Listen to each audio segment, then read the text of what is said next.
Welcome into NFL Daily. I am Tom Downey. Day 2 of NFL free agency up and running. A somewhat quiet day, but there were still enough bombshell trades and signings, and of course some very intriguing rumors that have still been out there. And we're going to begin with what is still the top story in the NFL. What the hell is going on with Aaron Rodgers? The Jets and the Packers are waiting on a decision from Rodgers for his future. Pat McAfee, we have nothing new on that particular standpoint with what's going on with Aaron Rodgers. Adam Schefter has said the Jets are closing in on a deal for Allen Lazard. I would bet that comes in around $10 million a year, maybe 11, somewhere in that range. They also have interest in Randall Cobb. Connor Orr makes a great point here of Sports Illustrated. If you're the Jets and you just want a good blocking receiver, you're going to move on from Allen Lazard, or from Corey Davis. Allen Lazard does make sense. But, as Dan Graziano points out, if you are just looking at Lazard, okay.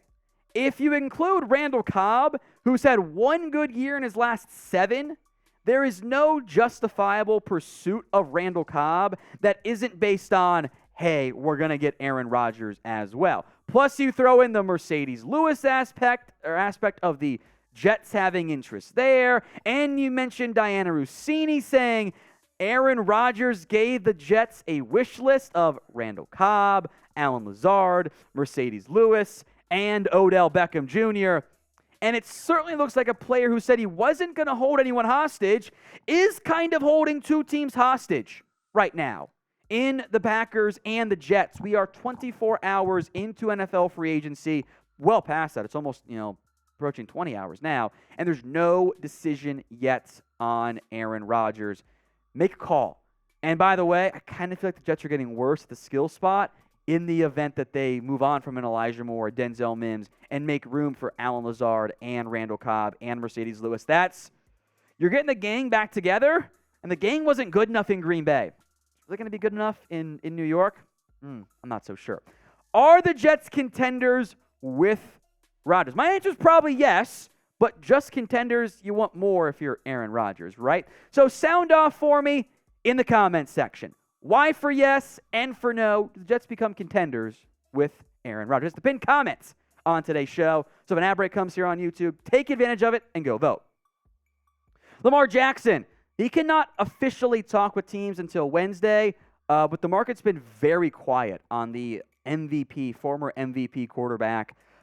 Complaints about him wanting a fully guaranteed deal, not really getting it. There was this report from Baltimore Breakdown that Schefter said Lamar Jackson turned down $20 million guaranteed back in September. Having the years and whatnot included doesn't matter that much. I got to know what the actual years are, how much is guaranteed for injury, how much is not. Then Lamar Jackson quote tweeted this. It's cap. Get it? He's wearing a lot of caps. Lamar Jackson then followed it up with 133, 3 years fully guaranteed, but I need an agent. So I don't know if that's what he wanted or if that's what he was actually offered from a fully guaranteed perspective. The 133 number in terms of guaranteed at signing might start to make more sense versus other practical guarantee numbers. So it's a little bit dicey there. And the Ravens are playing a dangerous game because Lamar Jackson could be signed. Is the team going to come through with a 11th hour offer sheet when free agency begins, or opening day offer sheet? Maybe. I kind of don't think that happens because suddenly all these teams, the Falcons were linked to Lamar so heavily, and then they signed Taylor Heineke. Really? Taylor Heineke is the route they end up going? Come on. That's not trying to get better. It's trying to have a backup quarterback in there. The Lamar situation is weird. Doesn't make sense. I think there's collusion, but we'll wait and see what happens tomorrow. Now, today's show is sponsored by Fume. We all have bad habits, and we certainly know how hard it can be to kick those bad habits. Our sponsor, Fume, is on a mission to accelerate humanity's breakup from the bad habits that consume far too many of us.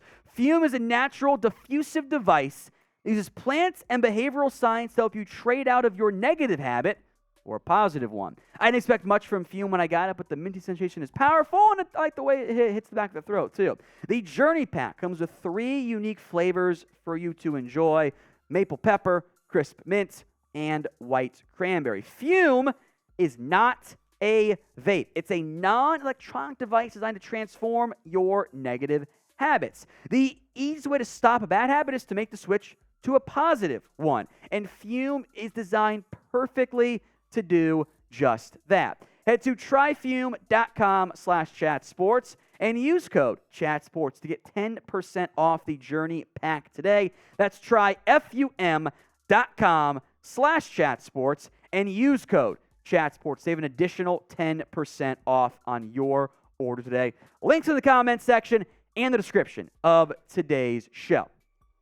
All right, as promised, free agency tracker, all of the latest moves made so far. Kelvin Beachum, this has passed since like last night when we were live yesterday.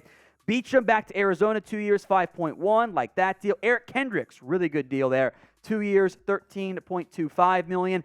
Zach Allen got the bag from Denver, 3 years, $45.7 million. Vance Joseph brings his guy from Arizona to Denver with him. Jameis Winston back as the Saints' backup QB behind Derek Carr. 1-year deal up to $8 million. Jimmie Ward, 2 years, $13 million. I like that deal. It's a veteran fit for a team that needs defenders, a guy who knows the defense there. Kaden Elliss, the off-ball linebacker, kind of a strong side linebacker. 3 years, $21.5 million. Can maybe play a bit of edge for you. That was a weird signing. Falcons paying all the old Saints guys. Marcus Davenport, speaking of Saints, 1 year, $13 million. He had a half sack last year.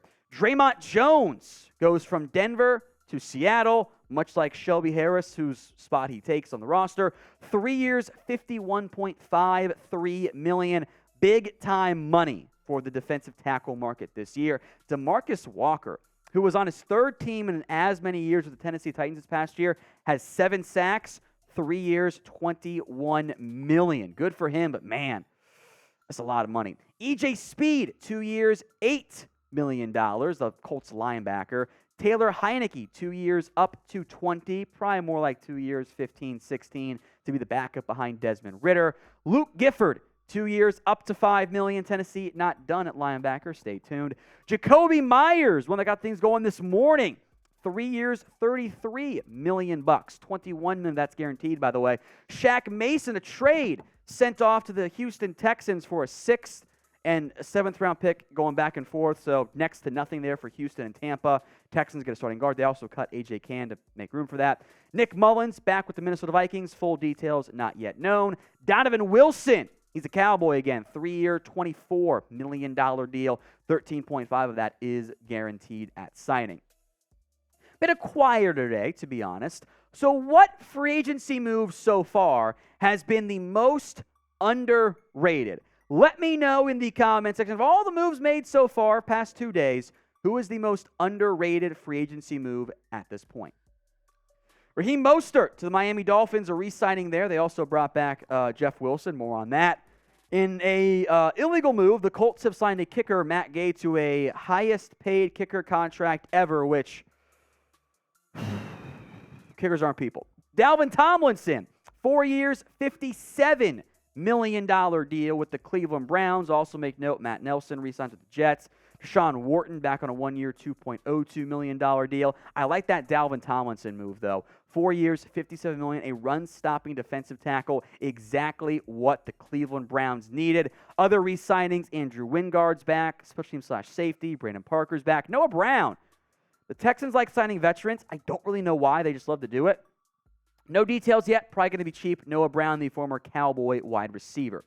Miles Bryant, 1 year, $2.6 million. Terrell Dodson, Ryan Neal. It's a tender for Ryan Neal. I think Miles Bryant, too, by the way. Michael Thomas is back with the Saints on a 1 year, $10 million deal. Some incentives mixed in there as well. But Michael Thomas is going to hope to recapture his old form with Derek Carr. Now, we will have more NFL free agency coverage for you. We'll be live on Wednesday, on Thursday as well, most likely. We'll have winners and losers, a post-free agency mock draft as well. So make sure you guys are subscribed. YouTube.com/ChatSportsTV. Free videos every single day right here on Chat Sports. Two centers mixed between two Steelers players here. Garrett Bradbury, 3 years, $15.75 million. Damontae Kazee goes back to Pittsburgh. Nate Herbig could be a new guard for the Steelers. Jake Brendel, 4 years, $20 million. So two starting centers in Brendel and Bradbury going to stick around with their current teams on re-signing. Other moves, and some of these are really intriguing. Jeff Wilson, 2 years, up to $8.2 million. When you see up to, the real number, the likely to be earned, the salary cap number is less than that. I mean, it might be more like $5 million, frankly, for Jeff Wilson. Darren Waller, 2023 third-round pick to the Raiders. Darren Waller goes to the Giants. What a shocking deal that one ended up being here. Emmanuel Mosley, 1 year, $6 million. That was kind of an under-the-radar move there. He's coming off injury, but that's a good pickup for Detroit. They're good at corner now. I wonder what they're going to do. We'll come back to Waller in a second. I want to make a quick note of Rashad Penny. No details yet there. That could be interesting. When healthy, he's really good, but he has not been a big-time healthy player. That's always the big red flag, right? The Darren Waller trade was the big one, right? If you get 2020, 2019 Darren Waller, this is a steal. This is a super big steal. If you get past 2 years Darren Waller, it's not as appealing, and that might make more sense for the Raiders. They've kind of shopped him for the past couple of years. Past year, really. Almost flipped him for Davante Adams. But the Raiders are doing weird things, man. So, Raiders get the third-round pick. The Giants end up getting Darren Waller. You guys can vote for me who you think won that particular trade. R for the Las Vegas Raiders. G for the New York Giants. Get those votes in. I'm going Giants.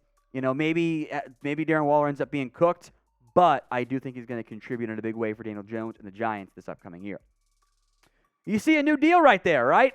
As we are filming, Allen Lazard, according to Jordan Schultz, 4 years, $44 million to the New York Jets. $22 million of that is guaranteed. So Allen Lazard is a Jet coming off a 788-yard season as one of Aaron Rodgers' favorite targets. It just seems like, we mentioned at the top of the show, just seems like we're waiting and waiting for Aaron Rodgers to officially become a Jet.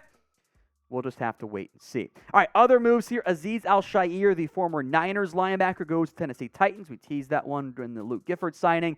Derek Rivers back to the Houston Texans. Trey Pipkins, by the way, a 3-year, $21.75 million deal. So below-ish end of the starting right tackle market there for Trey Pipkins. So a decent deal for him there. Allen Lazard, the big news here in the past, really, half hour-ish, somewhere in that range. When there's news, we will have you guys covered, so make sure you are subscribed. YouTube.com/ChatSportsTV. Free videos right here on NFL Daily by Chat Sports.